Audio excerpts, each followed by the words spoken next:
I'm Jeff Diverter, Chief Technology Evangelist, and your host for Cloud Talk Live here at Rackspace. Welcome so much. I'm glad that you are here.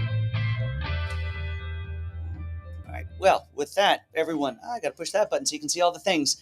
You never do get all the buttons quite right. Everyone, I want to welcome you to the program. It's been since last Tuesday. We're doing this once a week thing with the whole road trip, but I'm glad that you're here. Everyone, I'd love for you to introduce yourself. That's as easy as just putting a comment of your name and your location down in the comments.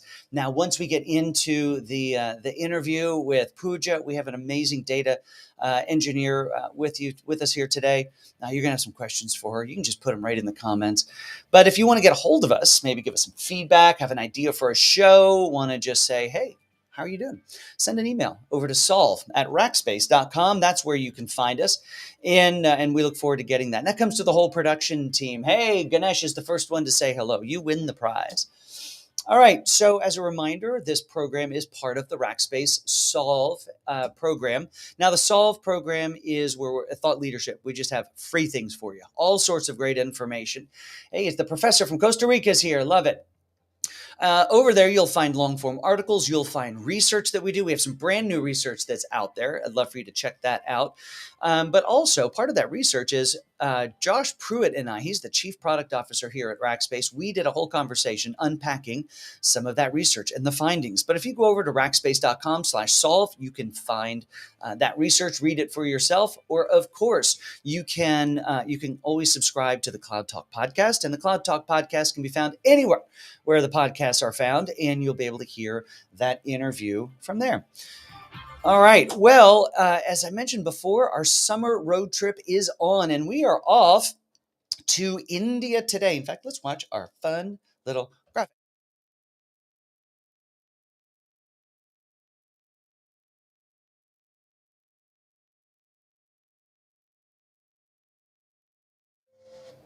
Isn't that great? Well, we have, it's my distinct pleasure to welcome not just all of you who are watching here today, but we have Pooja Kelgaonkar. And Pooja is somebody who's been working in data for 16 years, specifically in the domain of 16 years, GCP for the past 3, now Snowflake. If there's anybody that knows data, especially data in region, it is Pooja. Now, our fun graphic said we were down to Delhi. It's actually over to Pune. And we're excited to have Pooja here. Hey, Nigeria is in the house. Stella is here from Nigeria. We have several other folks in from India. I want to welcome each of you. Of course, we have the professor from Costa Rica. But for Pooja, let's go ahead and bring her up onto stage. I'm excited to have this conversation with her. Pooja, welcome to Cloud Talk Live. Hello. Hello, everyone. So you have data. You are no stranger to data. You've been working with it for just a little while. Yes, it's been 16 years with data. That's incredible. All right. So if you've been working with it for 16 years, what was the first data project that you worked on? What were you doing in data 16 years ago? Oh, well, most of you might be aware. So when we start, initial days, we had mainframe systems.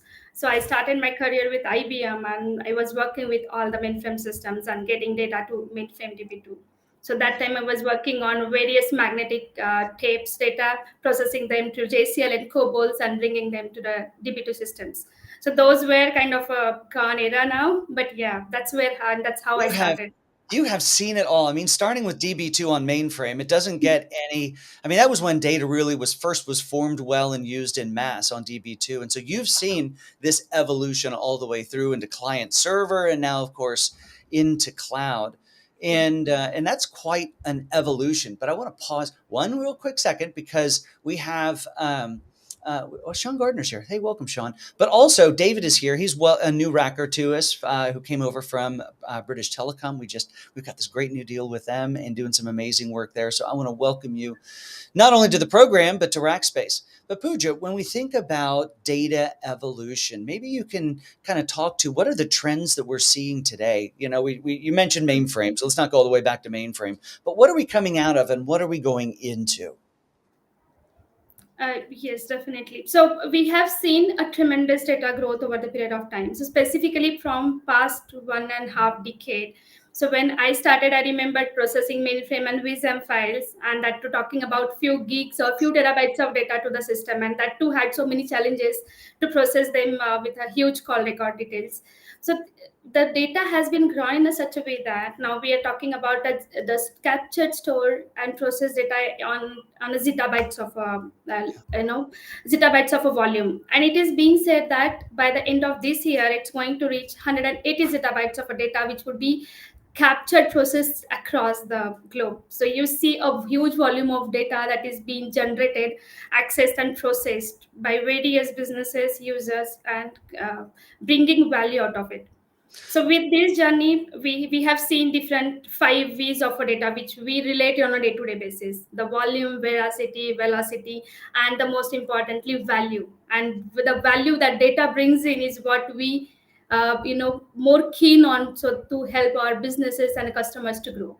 So Pooja, there's so much in there to unpack, and I think I'll start with, when you started with data, data existed, I always say, as sort of a necessary evil. I mean, it was we wanted these applications to run, and that was why we built these systems. And behind them were the databases, and the databases were there, of course, to store the core information to make the application run. But now we're in this place where you mentioned the 5 V's, the velocity, ultimately getting down to past volume and into value. In the past, value was measured by, does my application work and give me back what I requested of it? But now value is a really different construct when we think about value as all of this stuff goes out, maybe out into, you were just working with GCP for the past 3 years, now working with Snowflake. Value is defined, I think, very differently as opposed to just does the application get the data that it wants? How would you define what real value is in data Mhm. today? Yes, that's indeed what you said, right? So initially, it was in terms of what, what we need to make the application run, what we Yeah. need to ensure the data to be processed within the application. It was completely, surrounding to the application system. Now it is completely changed, and now it is a data centric one. So each and every system we are talking these days is a data centric, and the value data has changed is the kind of paradigm change in terms of business mindset, I would say. So Yeah. it has brought in so much of value in terms of deriving values out of the data, not only talking about the typical bi we had earlier, where we were talking about prescriptive and descriptive analytics, but these days we talk more about the predictive ones, having AI/ML different models run on top of it, which Yeah. would predict what might happen or what we foresee in terms of, be it in terms of a customer retention, be it in terms of any recommendations. So now these are the different values we generate out of each and every byte we see in day to day's life, and Yeah. that's how now data has changed the mindset of businesses altogether, and hence the revenue. It is driving some really interesting revenue. That value, again, the value used to be, can we just, will the application run and behave the way it was supposed to? Now we look at it in ways of, now we've got all these core, I'll call them silos of data that exist in applications, and we get them in a common construct, Snowflake, any of the hyperscale clouds, and now we can start to connect that data together, either holistically inside of a common, asset, a data lake, warehouse, whatever you want to call it, or just creating pipelines between them so that we can ultimately be able to get insights by connecting maybe our CRM system to our sales system into our customer support system, and now be able to connect customer dots that we weren't able to connect before. I think that's even more possible in a Snowflake based world where they've got that whole publication and marketplace feature where data now it's not just a place to put it, but it's a place to monetize it and make it available. Yes, that's absolutely right, Jeff. So with Snowflake and even some of the data marketplaces, the data entirely has been changed. So initially, when we started with the enterprise system, data was put in at a centralized way. So data was completely centralized, and where we need to share the data across the team. So we had to create different entities, ensure the data consistency, and ensure the data integrity to be shared across the teams. But now with Snowflake and some of these data marketplaces, we can create data shares, share it across the different business users, and as you said, very well monetize it, ensuring the data protection, data security, and the regional laws and rules that we see with data protection. Yeah. So, real quick pause. We have several folks who are watching who are looking for jobs, and Rackspace has a million of them available. If you'll go over to rackspace.jobs, you'll be able to search on all sorts of jobs, whether you're a CCNA working out of the UAE, or whether you are, we've got several others in here. Data engineer. Holy cow. I bet you could use some more data engineers on your team, Pooja, couldn't you? We can always use more of those. So Yes. maybe we can hire that one. So, but you mentioned security. So let's, we it's all well and good for us to talk about how we connect data together, but if ultimately what that means is the value of data is more, we're Mhm. getting more value out of the data, which means data is more valuable, which means we really need to secure and protect that data. In fact, one of the updates that I have later on from a cloud update is from Google and what they're doing inside of BigQuery to help make it more secure. And maybe you can talk for a second about strategies of not just publishing and making that data Mhm. available, but how strategies for securing that data. Okay. So when we talk about the security of a data, there are two different aspects to it. One is when we talk about the data protection, talking more about the encryption at rest, or encryption, ensuring the data is secured even in transit. So that is one aspect of it. But I will focus more on the second part, where we have to deal with the security, where we talk more about RBAC, so role based access controls, putting Yeah. up the roles in place and maintaining a security at a higher level. So initially, when we had enterprise systems, we had a different layers of security, and the different users were onboarded at different parts of the applications. But with cloud adoptions, it is not the case. So we Yeah. have security at the top. The moment we onboard a user, we define their role, we set it up their IAM, and then only we define their policies to ensure data is secured, and we are onboarding only and giving only the required privileges to the users. So that way we are ensuring the security of the data, and with the Google managed keys and encryption keys, its data is already protected in terms of data protection. That's great. So, and it's a great place to start. And we to think about first of all, what's the platform? And the platform is varied now. We've mentioned Google, we've mentioned Snowflake. There are other data platforms because what you see is this cloud journey. In a sense, it in a lot of cases bifurcates the journey of the application and the data, so that the right data tools and assets are being used to get the most value out of the data. But as we continue that journey, where we think about it, our goal is to get to a point where there's value. Initially, that oftentimes presents itself in analytics, and being able to get insights there. So, Pooja, let's talk a little bit about that cloud adoption journey. We've talked about the challenges that existed there. There are, of course, business needs. It's why we're doing all of this. As technologists, we love to play with the data. We love to play with the tech. But at the end of the day, we're paid to do that by a company who needs to get something out of it. What are some of the drivers from from businesses that are causing them to want to invest more in data? Okay.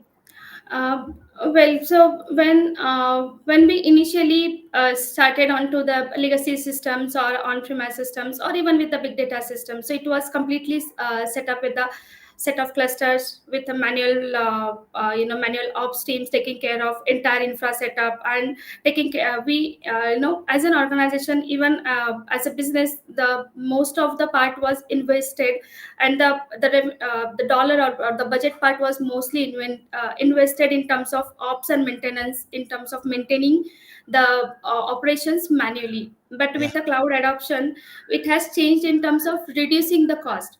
So there are few parameters which help to reduce the cost and increase the revenue in terms of generating the value out of the data. So your ops has been reduced, your maintenance cost has been reduced, and I can say it has reduced up to 90 to 100%. Hmm. And this falls under data ops, your DevOps, your FinOps, even the AIML ops falls under the same category. Yeah. Then your performance, reliability, security, scalability. So these are different pillars of application system, which we typically think of while designing application. So with the cloud adoption, these are being we are being able to address it and manage it in a such a easy way with the cloud native services, be it the infrastructure as a service or platform as a service, and all. software as a service. So with cloud adoption, this has really been manageable and easy. And the most important part is the dollar value of it. So the cost has been reduced in terms of procuring a huge hardware and then having it paid at a upfront. So instead of that, the pay as you go model helps in terms of paying only what you need. Yeah. So we really don't have to put a huge amount of value in terms of getting the hardware procured. So that way businesses are also saving a value. Oh, we may have some issues from the internet from across the water. All right. So it looks like she has frozen. We'll give Pooja just a minute. The journey that she is helping our customers go on is substantial. I mean, you can tell, of course, that she is an expert and at what she does. And oh yeah, we've totally lost her. That's all right. Uh, and so as we think about the future we've got her back. Yay! Oh, Pooja's back. Sorry Don't for worry. that.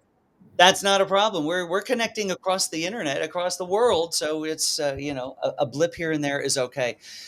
A perfect point on what you're making there, and I think what you're also driving towards is the change in the way that we need to approach working with data. I know that you're a big proponent of needing to get into an agile development methodology, even down inside of the data itself. But in the few minutes that we have left, let's talk a little bit about the future of data. You've been doing this for 16 years. What do you see coming down either in technology or capability or business value? Yes. So that's really interesting what I see as a forthcoming and upcoming future of the data. So I have seen systems where I worked on databases, has seen them evolving to data warehouses, then to data lake systems, then having them migrated and shifted to the cloud platform. And now I strongly believe that down the lane we will go to the lake house implementations where we would have a capabilities of a data lake and a data warehouse. Yeah. And instead of having two different platforms, either customer would choose a data lake or a data warehouse. Instead of doing that, they'll go with a lake house where they get the capabilities of both. And with the integrated capabilities of both, definitely we can derive the more business value out of the data stored in the lake house. And the second interesting thing is the data mesh. So I mentioned a couple of times the centralized data. So that Yeah. has been the pain throughout the decade where we had to maintain the data, different data match, data sharing, or ensuring the data consistency across the systems. With data mesh, that is really going to be solved. So I strongly believe in the data mesh concept as well, and I do foresee that these are the pathway or future of the data where we will go and talk more about it down the lane. Excellent. Okay, so data lakehouse and data mesh, the future of data in the enterprise and businesses today. Well, Pooja, thank you so much for being a part of this. You stayed up a little bit later, worked a little later for us, coming to us from India. But thank you so much for it, and thank you for all you're doing for us here at Rackspace. Thank you, Jeff. Absolutely. All right. Enjoy the rest of your evening. Folks, we're going to continue on. Wasn't that interesting? That is, I'm loving this program. We're going around the world and understanding more about what's happening, specifically either in cloud transformation in that region or by the discipline. Now, Pooja, of course, is over in India, but the impact that she's having is being felt all around the world. I mean, she is at the tip of what's happening in data. So amazing stuff. Now, content like this, let me pull this window back over. Content like this can be found over at rackspace.com/solve. It's part of our thought leadership program. Now, when you go to rackspace.com/solve, the only thing you will not find there is a salesperson. This is our opportunity just to share with you the information that we have. Rackspace has been doing this for 23 years. You can tell that level of expertise that we have, and these are the folks who are contributing to the content that's over there. We, of course, do this program at least every Wednesday. Sometimes we add a Thursday in there. But go ahead and check some of that out over at rackspace.com/solve, or of course, subscribe to the podcast where you get this content plus others, all directly to your mobile device without even having to ask for it. All right. What a great conversation with Pooja. With that, though, it takes us over to this week in the cloud, where we have the opportunity where I bring you a couple of news articles and why they're important in the construct of cloud. And it starts today with an article that I found that talks about how more broadcasters are adopting cloud-based production. So, not just utilizing big switchers and all of that sort of stuff, but utilizing a cloud based construct to be able to bring in all the video feeds and the established content and be able to then serve that up to their audience. You know what? That's exactly what we're doing here at Cloud Talk Live. We use a service called Restream.io. I can't recommend them enough. I am not paid to say that. In fact, we pay them each month for the privilege to use their tooling. And it really is quite powerful. We're able to go out across multiple streams, have multiple inputs. I can share desktops. We've done live demos. We've recorded it, not just gone live. So it is a reality, and you should really, if you're in that business or know people that are, the cloud is amazing. And I love, of course, I love getting into the bits and bytes like we did with Pooja, but I love looking at the overall business applications, like the being able to do full scale broadcasts through the cloud, which has only bit us once with cloud downtime. Now, other news, Cisco has started detailing a strategy for cloud security. See, they're rolling out a new strategic vision around securing a secure cloud strategy called the Unified Platform for End-to-End Security across hybrid and multi-cloud environments. It's the kind of thing we talk about a lot here on Cloud Talk. How do you get a unified view of all of your assets and exposures, threat landscapes, attack surfaces, and current state of the environment in a single pane of glass, or at least a minimalized one?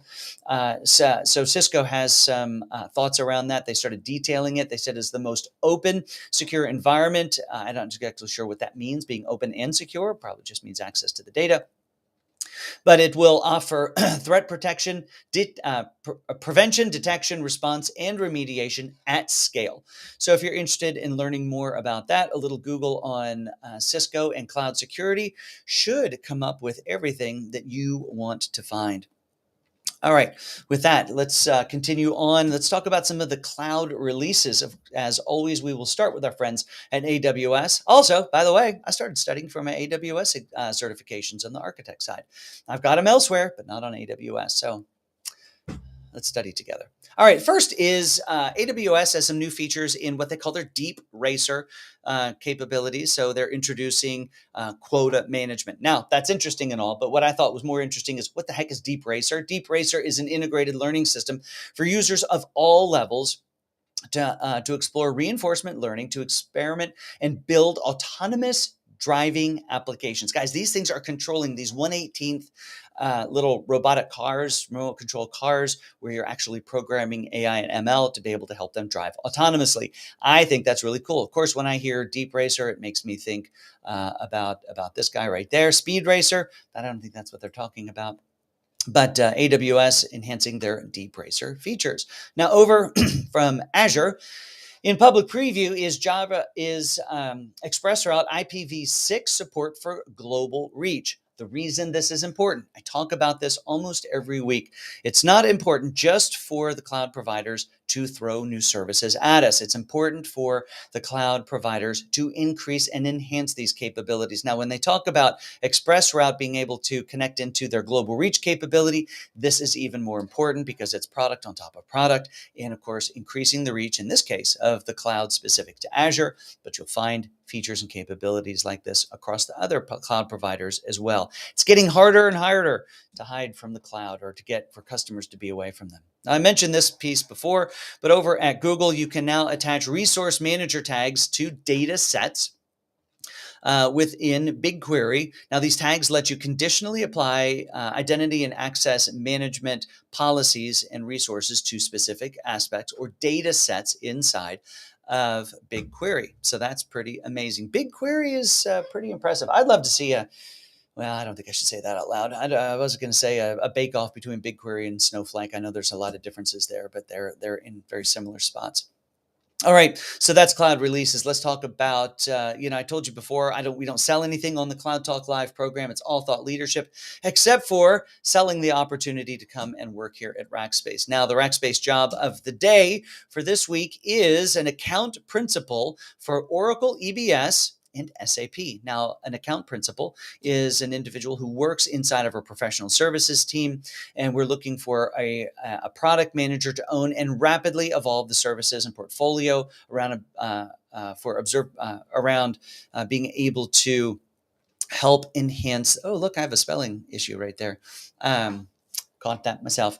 So around helping drive not only solutions for customers as an account principal, but helping with marketing and go-to-market activities as well. So if you're interested in that, just head over to Rackspace.jobs and search on account principal. You'll find it there. Of course, the content for this episode, as well as all other ones, can be found over at rackspace.com/solve, but you'll also be able to subscribe to the podcast where the audio for this is made available. So if you're ever not available to watch the show, you can always listen to the show.